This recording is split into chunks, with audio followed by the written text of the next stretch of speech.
Okay. Ladies and gentlemen, welcome to the newest episode of Killcount Classified. I'm your host, Kyle Stryker, former Navy SEAL, and with me I have my good old friend, Jason Steele. And he's a former Army Green Beret Ranger. Special Forces, yeah. Special Forces. And before we get on to world topics and what's going on around the world, I thought we might introduce ourselves a little bit, and let's start with Jason here. Yeah, so I'm a rural guy. I grew up in rural Georgia. Not from Georgia, but I've been to Georgia. My dad also from there, not Georgia. And so for me, it was natural to go to Fort Bennings and become Special Forces. My dad before me, he was Special Forces. He served many tours, bit here, bit there. So for me, it felt very natural to join the Special Forces. And I started off just as a normal Army Ranger. And I know what you're thinking, pussy. Yeah, I mean, come on. I mean, yeah. I heard they sent you immediately. Tell us about that. Yeah, so I maybe 2 days into boot camp. You know, the drill sergeants, they're coming up in my face. They're coming up there telling me, get down, do 20. And I'm like, dude, who the fuck are you? Who is this guy? Who the fuck are you telling me what the fuck to do? Yeah. I'm an Army. At the time I was not, but I was going to be an Army Ranger. You're not gonna come and tell me what to do. I've been around. I was at this point. I was maybe 16. 16. That's maybe. Back in the day when you could join. In the day you could join. Yeah, 16. Yeah. At 16, and but I'd already done 2 tours at this point. So for me. So the absolutely, you did 2 tours before you even went into basic, and I think that just explains how. Yeah, for me. It was just about you just had that experience already. Yeah. Yeah. So when they're telling me what to do, I'm getting pissed, and I remember one of the drill sergeants, this was bad, came up to me and was like, dude, get up right now, get out of bed. I was sleeping in. It was a Saturday. I was tired. I had a different mentality back then. And I just got up and just, boom. Right in the face. Happened. In the face. I get that. And we were brawling down on the floor, fighting. 2 more drill instructors came, and they're on me. They're jumping on you, yeah. Threw them off, and I pulled out a gun. I had a gun with you because back then you could bring your own guns. So. Yeah, the Second Amendment wasn't as infringed as it is upon today. Now that's a different. We can even speak. Let's talk about that later. That's the libertarianization of the Second Amendment. Just a bunch of lip. Yeah. Whatever. Yeah. Keep going. You hit the drill sergeant. So I hit the drills. Pulled out the gun. I shot him twice. And at that point they were like, okay, this guy is the real deal. Yeah. So they said first they said, you're a drill sergeant now. But no, because they looked at me and they said, you know more than us. Yeah. You know more than us. So they made me a drill sergeant immediately. And I said, I don't want to be a drill sergeant. You wanted a Green Beret immediately. I wanted the Green Beret. And so they said, we actually, it was new then. They said, we're starting something new. It's called Army Rangers Special Forces Green Berets. Yeah. It's completely separate. It's like, I don't know how to explain. It's like Delta Force on steroids, basically. Basically, and they said you are on the fast track to become a Delta, not a Delta Force, a Army Ranger Special Forces Green Beret. So they just put me over in that class, and we were, at that point, I was probably one of the first 20 to join that class. We were in total 30. Only 3 of us made it. Yeah, so it's 1 in 10. Yeah. 1 in 10. Did that for some time. I have a lot of stories from boot camp. I served at boot camp as well. Yeah. At Fort Boot Camp. A lot of people don't know that there's right next to Fort Benning. People forget that. Fort Boot Camp. People forget that. Yeah. Back in 07, yeah. Well, that was your side, and I'm Kyle Stryker. I actually did buds with what's the guy's name? I forget his name. Right.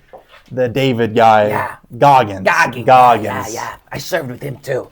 We didn't call him David Goggins. We called him David Two Shoes. He was always wearing 2 shoes. I swear. 2 shoes. Swear to God. Yeah. 2 shoes on at all times. 2 shoes. This guy was wearing shoes, and that's irrelevant. We're getting into. We're getting. Yeah. I joined. I went into buds at 16. I lied actually about my age. I was actually 13 when I went into buds. I just said I was 16. You could do that back then. Back in the day. It was more lax. It was more lax. You could do that. You could definitely join. So I joined when I was 11, and being a 10-year-old at that time in buds, it just is different because people around you are at least 18 years old. So but they're taller. Yeah. They're taller. And they're very much taller, but I still carried the boats. I saw David Goggins' team beside me. He was to my right. We were rushing into that ocean. I don't know, where was it, in Florida at the time? I actually don't know. Yeah, no, I remember this. I think it was Florida. Yeah, I think you served with me then as well. Yeah. Back in the day, we were kind of all over the place, combat missions, whatever.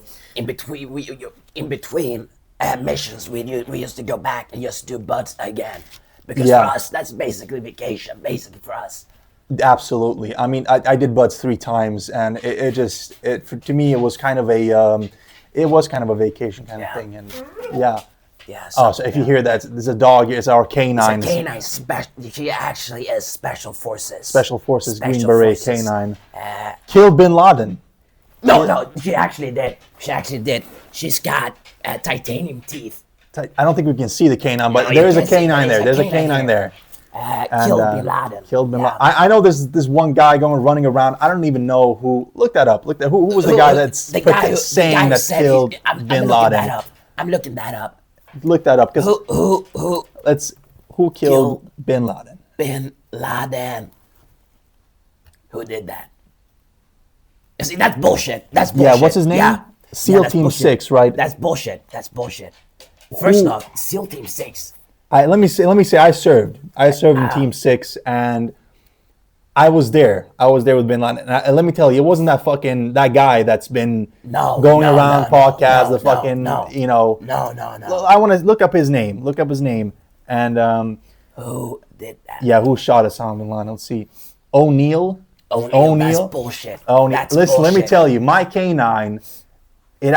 Basically what happened was O'Neill was aiming at Osama, and my canine actually grabbed the gun and shot 3 times, bang, bang, bang, and hit Osama right in between, both eyes and in the nose. Our dogs, people don't know this, but our dogs can use weapons in certain circumstances. People forget that. If it's necessary. Yeah. They can't pick up a gun. They actually know how to do that. Yeah. So they do. This O'Neill guy, I served with O'Neill as well. Yeah, you served with O'Neill as well. Yeah. Back in 06. 06 or something. I don't know when he dropped out. He couldn't handle being I don't want to be that guy, but O'Neill fucking pussy, dude. This guy, he's an actual pussy. He was trembling a little. I don't want to talk shit about it. I don't want to do that. I don't want to. I remember when we landed with that. First off, they were talking about Black Ops. No, it was Apaches. We landed with Apaches. We were strapped onto an Apache helicopter. Yeah, we landed and we went inside. Yeah. I swear to God. Yeah. I don't say that lightly. O'Neill, I thought I saw him crying a little bit. There was tears coming down his face. It was very dark. We don't want to confirm. We don't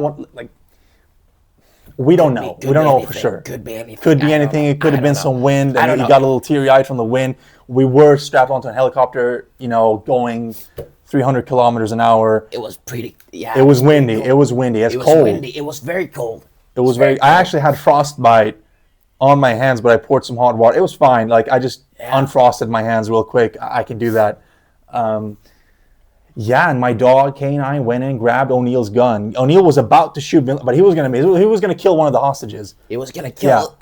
Was it Bin Laden's wife? I think one of his wives. One of his sons as well, or something. Something like that. The story is a bit, Because O'Neill, I've served with O'Neill. He's shot a lot of people. That's true. Yeah. Mostly women, though. Mostly. Mostly women, right? And the thing is, O'Neill was when we were in that room with Bin Laden. O'Neill was very shaken. I was afraid he was going to shoot one of the hostages instead of Bin Laden. So that's why I ordered my K9 to grab O'Neill's gun and shoot Bin Laden. Like we killed the hostages anyway. We shot them anyway. But I didn't want them. We always do. I don't want to. Always. I didn't want to. Can't do that. The first bullet can't be the hitting the hostage. We're killing them anyway, but like... No, the first bullet got to hit the target. Then you can go into the hostages. Exactly. Then the target, that's the real problem. Yeah, and the canines, they're very good at this. They feel emotions. So if you're about to shoot, and you don't have it, you're going to miss. You have that sense. The dog can feel it. And in those kind of emergencies, our dogs are trained to be able to use a weapon. They can manipulate the gun pretty quickly. They're not very good with the reloading part. Yeah. So you have to help them out a little bit. Perhaps pulling back the gun. But the shooting gun, they're pretty good. Now, dogs, their vision is not the best. No. They don't see color, among other things. But that's good, though. We don't want, dogs don't see races, and I feel like that's a good thing. That's a good thing, yeah. And that's a good thing. Because humans, we see color, and it's problematic, especially when we're in these places, because you see all these Arabs, and you just think they're so easy to shoot. Not like that we shoot them intentionally, but we wouldn't do that. We wouldn't do that. We do shoot them intentionally, but it's not on purpose. Not on purpose, exactly. That's what I'm trying to get at. And that whole Bin Laden thing, I don't like that O'Neill was going around TV shows. And let's be honest. This guy was changing his story every podcast. I probably heard him tell 10 different stories. 10 different stories. Sometimes he's like, I shot some other guy, not even Bin Laden. Not even Bin Laden. He's not even claiming the hostage kills. Like, I don't know. Like they're even saying it was in Pakistan. That's bullshit. That's bullshit. That's bullshit. I don't know. Like it's a bit weird. O'Neill. No offense, obviously to you. Like it's just. I was there. I had to get my K9 in the action. The K9 shot him. The K9 shot Osama bin Laden. Anyway, I guess that is kind of one of the stories. Let's talk about something that's happening today. We had a bit of an aviation incident. In the Hudson River today. Hudson River. Yeah. Helicopter. Boom, whole family wiped. A lot of people talk about the miracle in the Hudson. This was a catastrophe. A catastrophe in the Hudson River. This isn't an airplane landing here. Well, what's the guy's name? Oh, Sully. Sully served with him in aviation. Served with him, yeah. I used to fly commercial as well. I actually I wasn't in the co-pilot seat. I was behind because I was taking the flights to wherever we were going. I don't even remember it. Somewhere in New York, I think. Yeah. And he flew it pretty well. I had to take over the pilot steering right in the end. I told him we have to land in the Hudson. He wanted to go to the airport. No, he wanted to go to LaGuardia. Yeah. And I remember this, and you said, no, we got to ditch. We got to land in the river. We got to go Hudson. Yeah. And the thing is, I told Sully, listen, take credit. For me, I don't care. I've got countless medals already from all my missions around the world, and I feel like I felt very nice that day, and I gave Sully. But I don't know what's going on with pilots these days. It's these new gen pilots. Could we pull up? Look, was it a female pilot? Was it a female pilot? Was it a female pilot? It might have been black pilot. Something. It's got to be something. There's got to be something. We cannot say that. It might have been a female. Not saying that they fly worse. They don't fly worse. They just different. They just have a different approach to flying. Exactly. Yeah. They always land. They do land eventually. Yeah. It really depends. To me, there's a whole river you could have landed in. I don't know. For me, the plunging and I didn't. It's not my way of doing things, but I just don't like helicopters in general.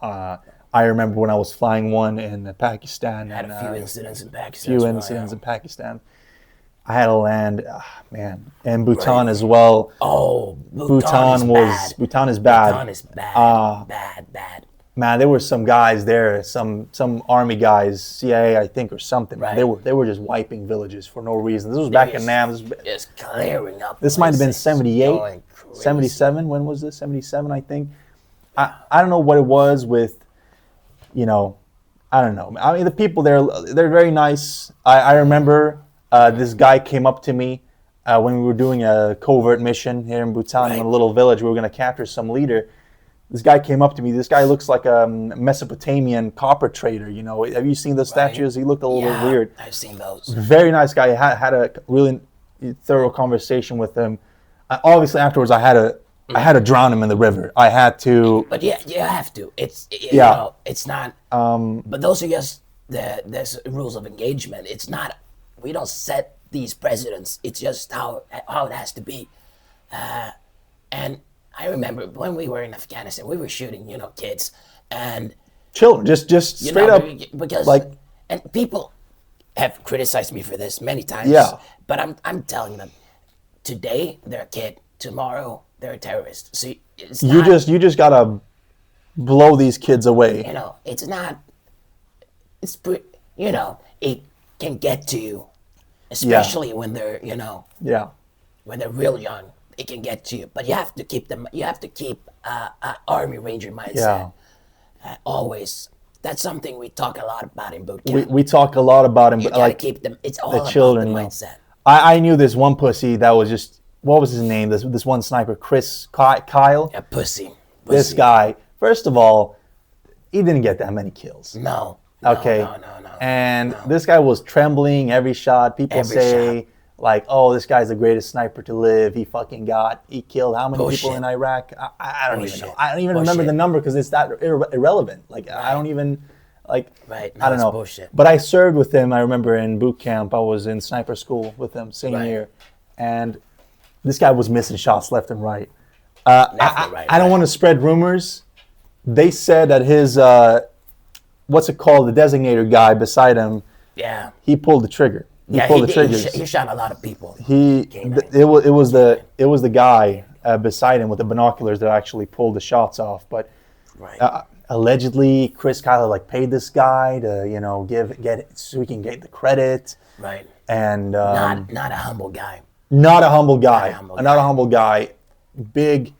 Here's the thing. Tell how it is. After you get your third Medal of Honor, you get you get humble. You get humble. We're both. The first two. It's the president, but the third one, your mom does it. They call your mom. They call your mother. And it's a very humbling thing. It's a beautiful process. Beautiful process. Because it's all about family, really. Yeah. It's all about family. Most things are about family. I feel that. And that's what you become. That's what you become when you serve. You all become a family. Some people say, "Oh, there's this many people that serve," but we're all a big family. I know most people personally. Absolutely. Like I've been in all branches except the Navy, obviously. Pussies, right? We don't want to talk about that. Let's not talk about Navy. Yeah, let's not talk about that. Navy. The thing is that with the Medal of, obviously, if you look at this website, Medal of Honor website.gov or whatever they call it these days, you won't find us because it was behind closed doors. We were doing. We did it closed doors. Yeah. Closed doors. We met with the presidents, and it's K9 coming here. K9 dangerous. Killed Bin Laden. Wasn't O'Neill. It wasn't O'Neill. Actually, could you just check so she is not armed? Yeah, this K9 might actually be armed. It did kill Bin Laden after all. She's armed. She's armed. She's armed. You have to leave now. You have to please, leave. K9, sit. Leave. Go. Leave. Go. Go away. She actually speaks. Yeah, we don't train them in English. We don't train them in English. We train them in Swedish actually. We do. Swedish. Yeah. And we also use Mesopotamian hand signals. Yeah. That the copper traders used to use. What were we even saying? Sorry, going off on a tangent here. Yeah. Well, let's get back to one of the things I want to talk about is young people want to join up more and more. I see it all over TikTok. These military people saying, "Oh, it's cool." I was actually really surprised to see that. I want more kids to join up. More kids. Yeah, more children. We need more like children, like children, right? yeah. And actually, I went to an airsoft field, and I just saw them dress up, and I like that because I don't know. I just see myself a little bit in them, and I actually went to an airsoft range with like maybe 50, 60 people, and I actually gave them all broken airsoft guns because that's how much I like these guys. I want them to keep going. All the airsoft guns were broken. We couldn't afford working ones, but it's a kind of a lesson kind of thing. It's a bit of a.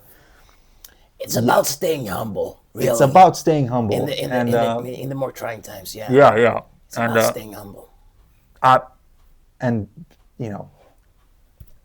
let's be honest. That's why we didn't want to have our Medal of Honors in public, and because we're very humble people. Because they ask you, do you want this? Do you want the whole ceremony? No. We didn't want to do that. For me, this is just another medal. Like it is another medal. After a while, it's just you have so many. It just give it to me, And I mean, it was a sure thing. They just gave it to me. I was like, yeah, could you mail it? And they're like, no, you actually have to come. Yeah. But yeah, no. They ask you a lot, especially also after you get your 20th Purple Heart. They also want to have a big ceremony, but I just put it in the mail. I don't want it to be about me. Yeah. I don't want. When I see my medals, my Medal of Honors. Yeah. I have 4. I don't think this is for what I did. I think about all the people who are weaker than me or something that I don't know. You understand what I mean? Yeah, I absolutely. There's, some people give something. Some people give everything. I think it's something like that. Winston Churchill. Look that up. Winston Churchill. Winston Churchill. Heard that guy was a weak guy too. No, he was a pussy. He was. I served with him. I served with him back. Back in 30. No, it was like 20s, right? Something. Yeah. No, I did it. Sorry, the 10s. It was World War I believe. We were somewhere in Verdun. Verdun. Oh, that was back memories. That brings back memories. I remember. It was like yesterday. It was like yesterday when I was in Verdun. It was cold. It was cold. They didn't have clothes back then that were proper for that type of weather. No. It was really bad actually, but we warmed ourselves up, we cozied up to other people. Right. And we actually had horses too. I actually had my own personal little horse bed. I actually found this German horse. I cut it up and I just slept inside of it because that's how we did it back in the day. We didn't get no sleeping bags like the new gen soldiers get today. They're getting soft. It's getting really bad. I want more people to join up, but it's getting really bad in the new military. They're getting soft. They're getting soft. Yeah.